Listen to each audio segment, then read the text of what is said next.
ফলতার নির্বাচন থেকে তৃণমূল কংগ্রেস প্রার্থী জাহাঙ্গীর খান নিজেকে প্রত্যাহার করে নিলেন। এটা নিয়ে প্রচুর চর্চা হচ্ছে, কিন্তু প্রশ্ন থেকে যাচ্ছে জনমানসে, স্বইচ্ছায় তিনি নিজেকে গুটিয়ে নিলেন, না বিজেপির সাথে সমঝোতার তিনি বার্তা দিলেন, না তার দলের অভ্যন্তরীণ ডিসিশন তিনি মানলেন? এই বিষয়ে উত্তর সময় কিন্তু কথা বলবে, উত্তর দেবে। কিন্তু আমার একটা জিনিস থেকে যাচ্ছে, আমার মনে হয় দুটো জিনিস খুব হতে পারে। একটা হচ্ছে বিজেপিকে সমঝোতার বার্তা, যে বিজেপির নেতৃত্ব, যে বর্তমান মুখ্যমন্ত্রী শুভেন্দু অধিকারী মহাশয় জাহাঙ্গীর খান সাহেব সম্পর্কে যে কথা বলেছেন, তিনি সেই বার্তা দেওয়া যে আমি তোমাদেরই লোক, তোমাদেরকে সুযোগ করে দিলাম।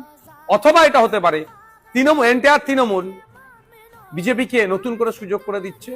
অথবা এটাও হতে পারে যে তৃণমূল কংগ্রেস দেখছে যে এই নির্বাচনে ফলতা থেকে 1, 2, 3 কোনো মতেই আসতে পারবে না, 4 বা 5-এ থাকবে।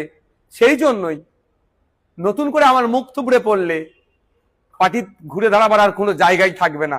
ফলে এটাকে সুকৌশলে জাহাঙ্গীর খানের নাম দিয়ে এড়িয়ে যাচ্ছে। তবে সময় কথা বলবে। তবে তৃণমূল কংগ্রেস যে দুর্নীতি অন্যায় করেছে, সেই অন্যায় দুর্নীতির আর মাপ ক্ষমা বাংলার মানুষ করবে না। নতুন করে আর তৃণমূল কংগ্রেসকে বাংলার মানুষ চাইবে না।